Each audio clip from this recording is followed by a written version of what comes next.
The moment, the only approval, I just realizing, yeah, we do need approval. I'm relying on my approval from my therapist and my neighbours, my two neighbours next to me. Those are the only people whose approval I'm relying on, and I don't want to lose their approval.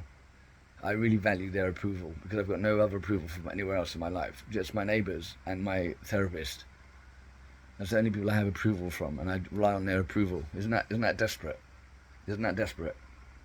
But I do rely on Julia's support. I call her Julia because I love 1984. Her name's Julie, but I can't help it. I always call her Julia. Sorry.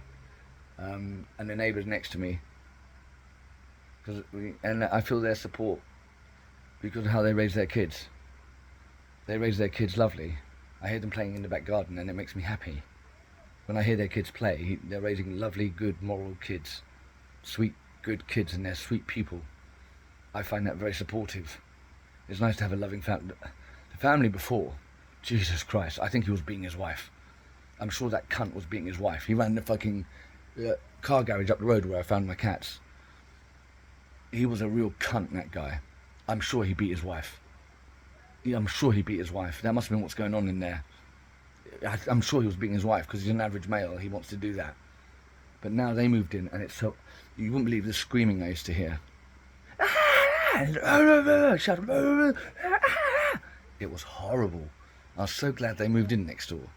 They're a very nice, loving couple who have a lot of kids, and they love their kids. And I moved down here because I knew sometimes I must have been waking them up.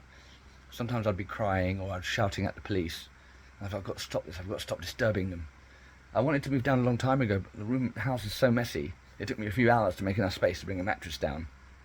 But I realised one time, like when I got back the next day, I was shouting at the police. That was on the 12th of May, I think. And I realised I'd woken them up and I was concerning them. And I felt really bad. I felt really ashamed.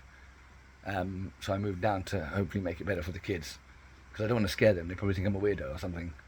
But that's my life. That's what I'm dealing with at the moment.